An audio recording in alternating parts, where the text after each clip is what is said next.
आमे भी मीडिया से शुणिलु भगवान करंतु आमर माननीय उपमुख्यमंत्री को सद्बुद्धि दिंतु मिशन शक्तिर माँ मैंने जो दाबी कर न्याज्य दाबी से मैंने जो दरमा पाई ना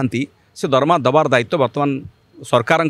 से मैंने केंद्र सरकार आने केते राज्य सरकार केते देबे बा सबू संपूर्ण जाक प्राप्य से मैंने केमती देबे से कथा से मैंने निष्पत्ति करंतु आम तो से ही दाबी करूँ आम मिशन शक्ति माँ मान सहित स्वर मिलूँ और विधानसभा भितर और बाहर एक बारंबार कहीछु जदि तांकर सद्बुद्धि उदय हम चेतना उदय हम ताले से कथा शुणे न शुणिले पुणी भोगे